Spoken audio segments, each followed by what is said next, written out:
Леонид Яхнин. Ребятам о зверятах. Из серии «Читаем сами». 6 причин подарить ребенку книгу из серии «Читаем сами». Крупный шрифт, слова с ударениями, очень плотная белая бумага, увлекательный текст, гармоничное соотношение текста и иллюстраций. Ребенок обязательно захочет узнать, чем все закончится. В доме, где много книг, дети вырастают более успешными и разносторонними. Окружите ребенка книгами, подарите ему счастливое будущее. Я вам сейчас прочитаю из этой книги рассказ «Поросенок».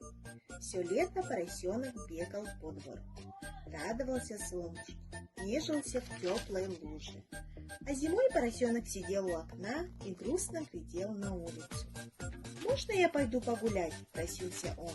«Нельзя», – отвечала мама, – «простудишься». Скакал по снегу воробей. «А почему воробью можно гулять? Ему не холодно?» – спрашивал поросенок. «Его перышки греют». Выбежал во двор щенок. «И щенок гуляет», – грустно пискнул поросенок. «Видишь, какая теплая у него шубка?» – отвечала мама. Выскочил непослушный поросенок украдкой за дверь. Налетел на него холодный ветер, пробрал до косточек.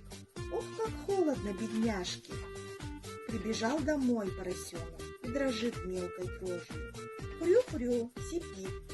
И я охрю, охрю, охрип. Плохо быть непослушным.